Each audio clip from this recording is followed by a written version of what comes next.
Hi everybody. Welcome back to my channel. So today we are going to continue with our proverb of a day daily reading, and today we will be reading Proverbs 15. So as per usual, I will share my screen so that you can follow along on the screen, and then we will do commentary based on my Life Application Study Bible, which is NIV version. So I will be reading out of the NIV version from Bible.com as well. So all right, we're going to go ahead and get started. And I pray that you receive wisdom today, that it's implanted in your heart.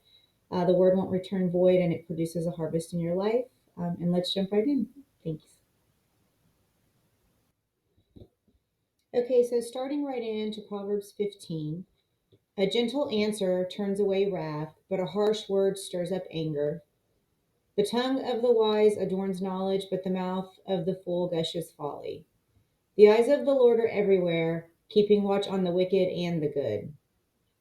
The soothing tongue is a tree of life, but a perverse tongue crushes the spirit. A fool spurns a parent's discipline, but whoever heeds correction shows prudence. The house of the righteous contains great treasure, but the income of the wicked brings ruin. The lips of the wise spread knowledge, but the hearts of fools are not upright. The Lord detests the sacrifice of the wicked, but the prayer of the upright pleases him. The Lord detests the way of the wicked, but he loves those who pursue righteousness. Stern discipline awaits anyone who leaves the path. The one who hates correction will die. Death and destruction lie open before the Lord. How much more do human hearts? Mockers resent correction, so they avoid the wise. A happy heart makes the face cheerful, but heartache crushes the spirit. The discerning heart seeks knowledge, but the mouth of a fool feeds on folly. All the days of the oppressed are wretched, but the cheerful heart has a continual feast. Better a little with the fear of the Lord than great wealth with turmoil. Better a small serving of vegetables with love than a fattened calf with hatred. A hot tempered person stirs up conflict, but the one who is patient calms a quarrel. The way of the sluggard is blocked with thorns, but the path of the upright is a highway. A wise son brings joy to his father, but a foolish man despises his mother. Folly brings joy to one who has no sense, but whoever has understanding keeps a straight course. Plans fail for lack of counsel, but with many advisers they succeed. A person finds joy in giving an apt reply, and how good is a timely word. The path of life leads upwards for the prudent to keep them from going down to the realm of the dead.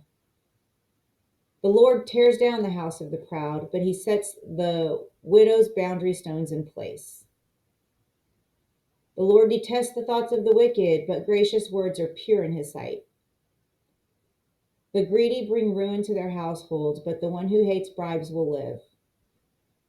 The heart of the righteous weighs its answers, but the mouth of the wicked gushes evil. The Lord is far from the wicked, but he hears the prayer of the righteous. Light in a messenger's eyes brings joy to the heart, and good news gives health to the bones. Whoever heeds life-giving correction will be at home among the wise. Those who disregard discipline despise themselves, but the one who heeds correction gains understanding. Wisdom's instruction is to fear the Lord, and humility comes before honor. And that's a wrap for the reading. Let's jump into commentary. Okay, so jumping into the commentary, the first scripture that we'll talk about is Proverbs 15:1. A gentle answer turns away wrath, but a harsh word stirs up anger. Have you ever tried to argue in a whisper? It is equally hard to argue with someone who insists on answering gently. On the other hand, a raising voice and harsh words almost always trigger an angry response. To turn away wrath and seek peace, choose gentle words. The next scripture is 15:3. The eyes of the Lord are everywhere, keeping watch on the wicked and the good. At times, it seems that God has let evil run rampant in the world, and we wonder if He even notices, but God sees everything clearly, both the evil actions and the evil intentions lying behind them. He is not an indifferent observer. He cares and is active in our world. Right now, his work may be unseen and unfelt, but don't give up. One day he will wipe out evil and punish the evildoers, just as he will establish the good and reward those who do his will. So that scripture and the commentary that was given here um, is probably much longer than and much deeper than the feedback or opinion or commentary that I can provide on this video. But I have heard, lots of sermons on it, lots of discussions on it, and it's just a much deeper conversation to get into at this point. But the eyes of the Lord are everywhere, keeping watch on the wicked and the good. And so, there has been a time in my past where I was very involved in a church that was definitely more on the legalistic side of, Christianity. And, you couldn't serve if you had tattoos showing. So, your tattoos had to be covered if you were going to, serve at the church. There was a lot of activities that church members would hide from other church members or from public because they didn't want them to know. So because they thought it was inappropriate or sinful. But one example I will give will be playing poker. So we used to get together and have fun poker nights. Not there was no gambling addiction going on. It was just fun poker nights where we would play with nickels, dimes, quarters. But some of the other members of the church would come, but they wouldn't want to keep it a secret, and they would ask us not to talk about it in front of anybody else or at church. And that baffled me because we weren't sinning and God saw what we were doing. So if what you're doing in private is wrong, then God sees that. Um, it's kind of like if you can't play a game in public, then you shouldn't be able to play that game in private. For speaking of like poker, for example. I mean, don't get me wrong. There's intimate things that you do in private that you don't do in public. But what I'm saying is that if you're trying to hide something that you don't want people to see you doing, I feel like God sees you doing it. So if it's okay for God to see you doing it, why is it not okay publicly? And if it's not okay publicly, then maybe you should consider if that is a wrong action or not. And if it's not okay publicly, but you're willing to do it privately, I think that's something that you should question yourself on. Why won't you do it publicly?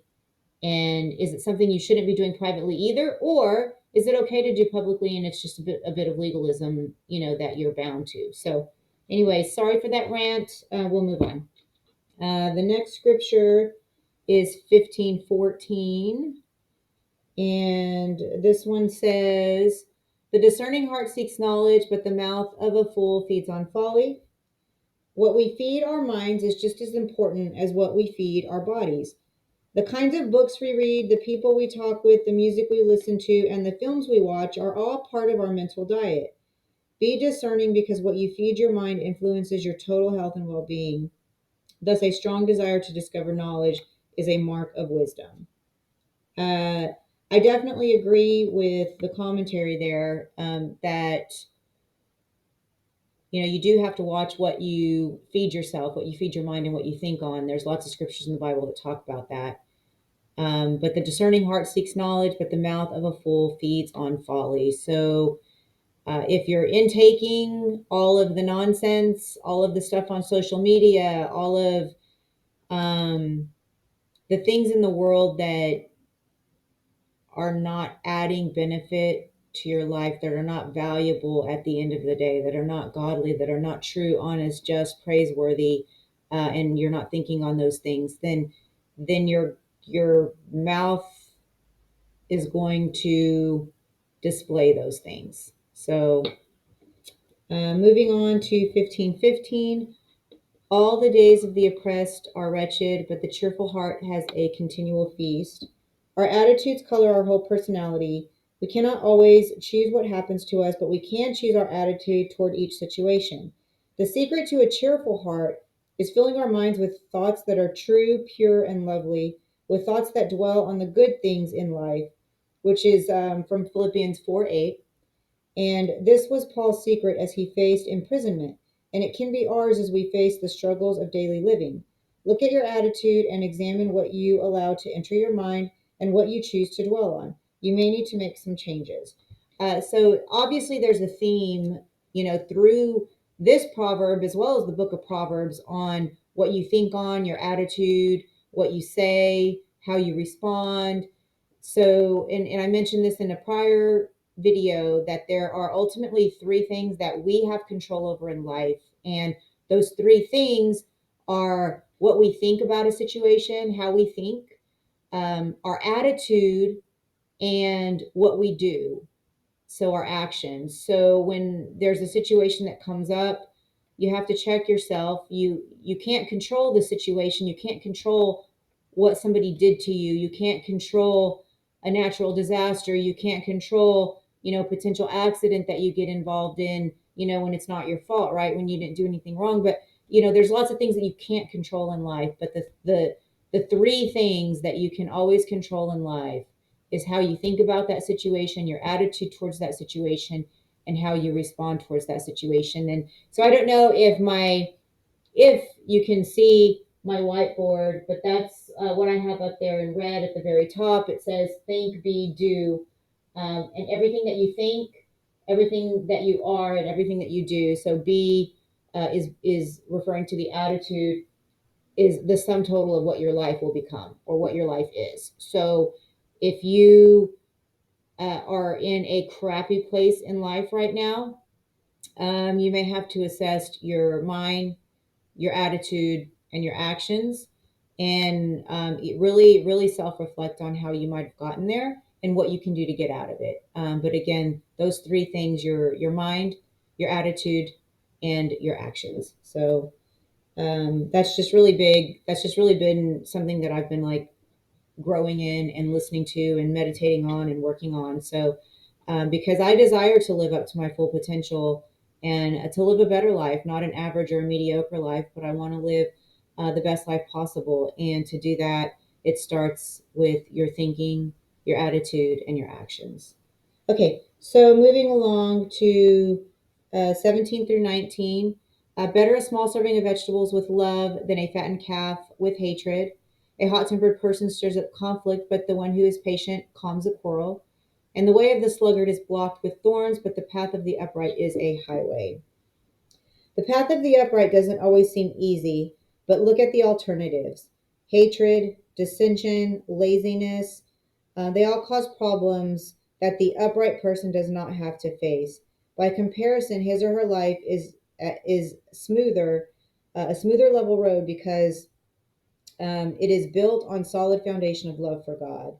So moving along to 15:22. Plans fail for lack of counsel, but with many advisors they succeed. People with tunnel vision, those who are locked into one way of thinking, are likely to miss the right road because they have closed their minds to any new options. We need to help We need the help of those who can enlarge our vision and broaden our perspective. Seek out the advice of those who know you and have a wealth of experience. Build a network of advisors. Then be open to new ideas and be willing to weigh their suggestions carefully. Your plans will be stronger and more likely to succeed. And then the last scripture is 28, verse 28. The heart of the righteous weighs its answers, but the mouth of the wicked gushes evil. The righteous weigh their answers. The wicked don't wait to speak because they don't care about the effects of their words. It is important to have something to say, but it is equally important to weigh in first.